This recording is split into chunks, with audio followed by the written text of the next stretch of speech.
नमस्कार दोस्तों, आप सब लोगों का एक नई वीडियो में हार्दिक स्वागत है। आज की वीडियो में हम स्टार्ट कर रहे हैं समय और कार्य यानी कि टाइम एंड वर्क। ये पार्ट 1 है। इस तरीके से प्रश्न पूछा जाता है, यानी कि MDH एक फार्मूला होता है, उसके थ्रू इन्हें सॉल्व करना होता है। जितने भी टाइप्स बन सकते हैं, तो पार्ट 1 में कुछ हमने प्रश्न लिए हैं जो कि बहुत ही ज़्यादा महत्वपूर्ण हैं। सरल से कठिन की तरफ चलेंगे स्टेप बाय स्टेप, ताकि आप लोगों को समझने में किसी भी प्रकार की कोई दिक्कत ना हो। सबसे पहले हम फार्मूला याद कर लेंगे। जैसे m होता है m1 d1 और h1 अपॉन में होगा w1। फार्मूला याद करेंगे, उसके बाद हम आगे बढ़ेंगे। बहुत ही आसानी से आप याद भी कर पाएंगे। यहाँ पर हो जाएगा m2 d2 और h2 अपॉन w2। अब यहाँ पर इस फार्मूले को समझ लेंगे। एक बार इस फार्मूले को देखेंगे, उसके बाद यही यहाँ पे रिपीट किया गया है। जैसे हमने m1 माना, इधर m2 है, यहाँ पर d1 है तो यहाँ पर d2 है, यहाँ पर h1 है तो यहाँ पर h2 है, यहाँ w1 है तो यहाँ w2 है। तो यहाँ पर याद रखिएगा MDH, m मीन्स होते हैं कितने भी आदमी औरत काम कर रहे हैं वो कितने, और यहाँ पे d मीन्स होता है दिन, तो वो दिन काम में करता है। जैसे कि यहाँ पे 12 व्यक्ति हैं, किसी कार्य को 8 दिन में कर सकते हैं, तो यहाँ पर व्यक्ति कितने हैं 12, यानी m1 दिया गया है। दिन यानी d1 दिया गया है। h वो कितने घंटे काम कर रहा है, ऐसा प्रश्न पूछा जा सकता है, इसीलिए यहाँ पर h1 लिखा गया है। वो कितना कार्य कर रहा है, कि 2 मीटर सड़क बना रहा है, जो भी है, तो यहाँ पर वो w1 में रखा जाता है। इसी तरीके से यहाँ पर दूसरा डाटा दिया जाता है। तो ये फार्मूला यहाँ पर यूज करने वाले हैं। बस इस फार्मूले को याद रखिएगा, इसी में सारे प्रश्न आपके सॉल्व हो जाएंगे। तो चलिए पहला प्रश्न हम सॉल्व करते हैं, उसके बाद हम आगे की तरफ बढ़ते हैं। जितने भी प्रश्न सभी को हम इसी फार्मूले के ज़रिए सॉल्व करेंगे। 12 व्यक्ति किसी काम को 8 दिन में कर सकते हैं, तो यहाँ पर जो m1 है वो हो जाएगा हमारा 12 हो जाएगा, और d1 जो हो जाएगा यहाँ पर तो हो जाएगा ये 8, यानी 8 दिन में कर सकते हैं। 16 व्यक्ति उसे कितने दिन में कर सकते हैं, यहाँ पर m2 दिया गया है 16 व्यक्ति। अब यहाँ पर देखिए एक साइड में कार्य समाप्त हो रहा है, यानी 12 व्यक्ति जो हैं 8 दिन में कर सकते हैं, और 16 व्यक्ति जो हैं उस काम को कितने दिन में कर सकते हैं, तो ये पूछा गया, यानी d2 पूछा गया है।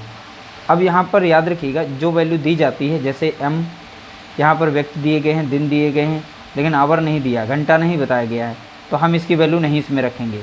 ठीक है, अगर कोई कार्य मतलब एक काम 2 काम ऐसे करके दिए गए तो रखेंगे, वरना इसको भी नहीं रखेंगे। अब जैसा कि यहाँ पर देखिए, यहाँ पर m1 d1 दिया गया, तो हम इसमें फार्मूला यूज करेंगे m1 d1 = m2 d2 याद रखेंगे। m1 हमारा कितना है 12, d1 हमारा कितना है 8, बराबर में m2 कितना है, यानी व्यक्ति कितने हैं यहाँ पे 16, d2 नहीं दिया है, यही निकालने को है। ठीक है, तो d2 को जैसा है वैसे ही लिख देंगे। अब डायरेक्टली ये संख्या कट रही है तो हम काट देंगे, वरना यहाँ पर जो है 12 × 8 आप करेंगे, और नीचे आ जाएगा यहाँ पर 16, और बराबर में रहेगा यहाँ पर d2। ठीक है, तो यहाँ पे काट देंगे, 8 कम 8, 8 दूनी 16, और 2 से कट जाएगा, 2 कम 2, और 2 छंग 12, यानी d2 बराबर कितना आ गया, तो आप बताएंगे d2 बराबर हो गया 6 दिन में। कितने 6 डेज, यहाँ पर आंसर इसका निकल चुका है। ऑप्शन बी हमारा यहाँ पर करेक्ट हो जाएगा। अगला प्रश्न दिया गया, 12 आदमी 6 घंटे प्रतिदिन काम करके 10 दिन में एक बांध बना लेते हैं। ठीक है, अब यहाँ बोला गया है 12 व्यक्ति 10 घंटे प्रतिदिन काम करके कितने दिन में बांध बना लेंगे। देखिए वैल्यू क्या दी, पहले नंबर पर जो यहाँ पर m1 दिया गया है, तो m1 हमारा दिया है इसमें, और दिन भी इसमें दिए गए हैं, डेज भी दिए गए हैं, और घंटे भी दिए गए, इसलिए यहाँ पर ये फार्मूला लगाएंगे। ठीक है, इसी का जस्ट डबल यहाँ कर देंगे। m2 दिया गया है, व्यक्ति दिए गए हैं, घंटा भी दिया गया है, यानी d2, और यहाँ पर h2 हो जाएगा। हमें बस इसमें ये वैल्यू रखनी है। एक काम दिया गया है, एक ही बांध बनाने की बात की है, तो यहाँ पे w बातें नहीं की है। तो यहाँ पर देखिए m1 जो दिया गया है 12, तो 12 रखेंगे, और d1 कितना दिया गया 10 दिन में कर रहे हैं। अब कितना घंटा काम करते हैं, तो आप बताएंगे 8 घंटे। m2 यानी दूसरी बार व्यक्ति कितने हैं 12 हैं। घंटे, अब देखिए यहाँ पर दिनों की संख्या पूछी गई थी, यानी d2 को वैल्यू नहीं दी है, तो d2 को ऐसे ही लिखेंगे, और यहाँ पर जो घंटे दिए गए इसमें 10 घंटे काम चल रहा है। ठीक है, इस तरीके से जब भी इस तरीके से सॉल्व करना हो, एक ही लाइन में इस साइड में दिए हों, इस साइड में दिए हों, तो आप डायरेक्टली उन्हें काट सकते हैं। तो 10 से 10 गया, और 12 से 12 गया, ठीक है। तो D2 बराबर कितना आ जाएगा, 8 दिन, यानी D2 की वैल्यू हो गई 8। अब यही हमारे दिन हैं, यानी 8 दिन में वो बांध बन जाएगा। देखिए बहुत ही आसान प्रश्न है। अब थोड़ा सा लेवल इनका बढ़ रहा है और जैसे जैसे हमारे प्रश्न बढ़ेंगे वैसे इनके लेवल बढ़ जाएंगे। अगला प्रश्न दिया गया, 20 व्यक्ति 7 घंटे प्रतिदिन काम करके 12 दिन में एक तालाब खोदते हैं। 24 व्यक्ति कितने घंटे प्रतिदिन काम करके दुगुना बड़ा ताल 14 दिन में खोद लेंगे। देखिए यहाँ पे डाटा जो दिया गया है, हमारा दिया गया है M1, यानी व्यक्ति कितने हैं यहाँ पे, तो आप बताएंगे 20। डाटा पहले समझ लेंगे उसके बाद सॉल्व करेंगे। 7 घंटे यानी H दिया गया, H1 दिया है, 7 घंटा काम कर रहे हैं, ठीक है। कितने दिन में कंप्लीट कर रहे हैं, तो 12 दिन में, यानी D1 कितना दिया गया है, 12 दिन दिया गया है। दूसरा डाटा हमारा दिया 24 व्यक्ति, यानी ये M2 है। यहाँ पर कितने हैं, 24 व्यक्ति हैं। कितने घंटे प्रतिदिन काम करें, तो यहाँ पे आवर्स निकालने हैं, यानी H2 नहीं दिया गया है, क्वेश्चन मार्क लगा देंगे यहाँ पर। और यहाँ पर जो काम करें इसमें W जो है हमारा, यानी वर्क जो हो रहा है, एक तालाब खोदते हैं। अब यहाँ पे देखेंगे डेज हमारे कितने हैं, यानी कितने दिन तक काम खोद लेंगे, तो 14 दिन दिए गए हैं, यानी इसमें 14 हो जाएगा यहाँ पर, ठीक है। और यहाँ पर W2, अब यहाँ पे देखिए काम करके दुगुना बड़ा तालाब खोदते हैं, तो यानी ये यहाँ पर एक तालाब था, उस तालाब का दुगुना बड़ा करते हैं, यानी W यहाँ पर 2 हो जाएगा। तो इस बार हमारा फार्मूला रहेगा M1 D1 H1 upon W1। इसी तरीके से यहाँ पर रखेंगे M2 D2 और H2 अपॉन W2। अब इनकी वैल्यू इसमें हम रख देंगे इस तरीके से डाटा। ये तो आप लोगों को समझाने के लिए थोड़ा सा समय लिया, हम डायरेक्टली रख सकते थे, लेकिन हम समझाने के लिए लिए।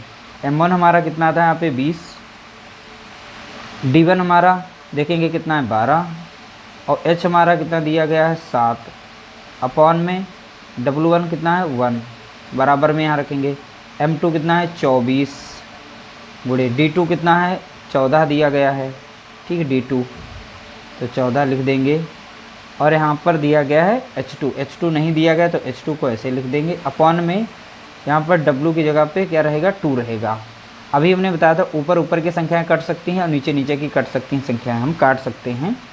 तो यहाँ पर डायरेक्टली काट सकते हैं, 12 कम 12 और 12 दूनी 24, और 2 से 2 कट जाएगा इस तरीके से, ठीक है। अब यहाँ पे 14 देखिए 7 है, और 7 दूनी 14, और 2 कम 2, और यहाँ पर लग जाएगा 10 बार, ठीक है। तो 2 से ये 10 बार कट जाएगा, तो H2 कितना आ गया, तो आप बताएंगे H2 बराबर हो गया 10 घंटे प्रतिदिन काम करें, ठीक है। 10 घंटे प्रतिदिन इसका आ जाएगा H2, यानी आवर्स घंटे आ जाएंगे। तो इसलिए ऑप्शन यहाँ पर ए हमारा करेक्ट आंसर हो जाएगा। तो बोला गया ना 24 व्यक्ति कितने घंटे प्रतिदिन काम करें, जो काम जो है दुगुना बड़ा तालाब 14 दिन में खोद लेंगे।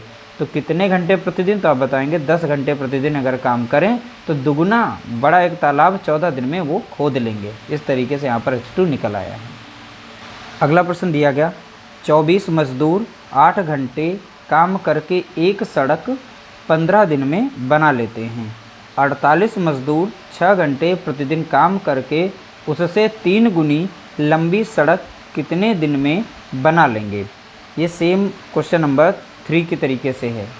तो 24 मजदूर हैं तो लिख देंगे 24 मजदूर।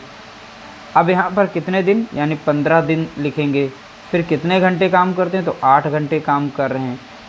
अब यहाँ पर एक सड़क बना रहे हैं, कितनी, एक सड़क, ठीक है। तो बोला गया ना एक सड़क को बना लेते हैं। अगला डाटा हमारा दिया गया 48 मजदूर, ठीक है। यहाँ पूछा गया करके उसे 3 गुनी लंबी सड़क बना लेते हैं तो कितने दिन में। तो हमें दिनों की संख्या D2 यहाँ पे बतानी है, नहीं दी गई इसलिए D2 रख देंगे। यहाँ पर 6 घंटे वो काम कर रहे थे, 6 घंटे 3 गुनी बोला गया, जितनी सड़क यहाँ पर एक बन रही थी उसकी 3 गुनी बन रही, यानी कि यहाँ पर 3 वैल्यू रखेंगे, ठीक है। हमारा डाटा यहाँ पर रखा जा चुका है। अब इसे सॉल्व करेंगे। 24 एकम 24, 24 दूना 48, ठीक है, कट गई। अब ये 2 से कटेगी, 2 कम 2 और 2 चौके 8, ठीक है। अब 3 से कट जाएगी, 3 कम 3, यहाँ पर हो जाएगा 3 दूना 6 और 2 कम 2, 2 दूनी 4। नीचे भी संख्याएं कट गई, अब ऊपर की बची हैं, तो हमारा D2 कितना हो जाएगा। देखिए यहाँ पे सारी संख्याएं कट गई, अब यहाँ बचा 15, यहाँ बचा 2, 15 दूनी 30। तो अब वो 30 दिन में जो है 3 गुना तालाब खोद सकते हैं। ठीक है, तो कितने दिन बनाने में लग जाएंगे, तो आप बताएंगे 30 दिन। तो इस तरीके से क्वेश्चन नंबर 4 का राइट आंसर हो जाएगा ऑप्शन बी, करेक्ट आंसर 30 दिन हो जाएगा। अगला प्रश्न दिया गया, 12 आदमी 6 घंटे प्रतिदिन काम करके 480 रुपये कमाते हैं। 18 आदमी 12 घंटे प्रतिदिन काम करके कितने रुपए कमा लेंगे। यहाँ पर देखिए 12 आदमी हैं, ठीक है, बोला गया प्रतिदिन यानी एक ही होगा तो कोई बात ही नहीं यहाँ पर, और 8 घंटे काम करके वो कितना कमा रहे हैं, 480 रुपये कमा रहे हैं, बताया गया है। 12 आदमी 8 घंटे काम करके 480 रुपये कमा रहे हैं। तो 18 आदमी 12 घंटे काम करके प्रतिदिन कितने रुपए कमाएंगे, तो यहाँ पर हमें रुपए निकालने हैं। बस हमारी वैल्यू देखिए, नेचर को समझना है, उसी तरीके से सॉल्व करना है। अब यहाँ पे संख्याओं को काट सकते हैं, ठीक है। तो 12 से हम डायरेक्टली ऊपर नीचे भी काट सकते हैं, 12 से यहाँ भी कट रही है, तो हम यहाँ पर 12 से 12 ऊपर की संख्या को काट सकते हैं, ठीक है। अब 8 से यहाँ पर भी काट सकते हैं, 8 कम 8 और 8 छंग 48, तो यहाँ पर बचेगा 0 यानी 60 बार लग जाएगा। अब एक क्रॉस मल्टीप्लाई करेगा, ये इधर को मल्टीप्लाई कर जाएगा, ठीक है। तो W2 बराबर हो जाएगा। अब देखिए इधर एक ही बचा था, तो ये W के साथ W ही रहेगा। अब इधर संख्या मल्टीप्लाई कर जाएगी, यानी 18 गुणे 60 हो जाएगा। अब यहाँ पर मल्टीप्लाई कर लेंगे, गुणा कर लेंगे, 6 × 48 के 8 और 4, 6 कम 6 4 10 यानी 1080। तो कितने रुपए कमा लेंगे, तो आप बताएंगे 1080 रुपये, यानी ऑप्शन बी यहाँ पर इसका करेक्ट आंसर हो जाएगा। देखिए इस तरीके से प्रश्नों को सॉल्व करने के लिए MDH ये फार्मूला लगाया जाता है। तो MDH फार्मूले को इस तरीके से अच्छी तरीके से तैयार कर लेना है, उसके बाद इन प्रश्नों को सॉल्व करेंगे तो आप बहुत ही आसानी से जो है उनको सॉल्व कर पाएंगे। उम्मीद करते हैं आज की वीडियो आप लोगों के लिए हेल्पफुल रही होगी। वीडियो से कुछ हेल्प मिली है तो प्लीज़ वीडियो को लाइक ज़रूर कर देना, शेयर कर देना।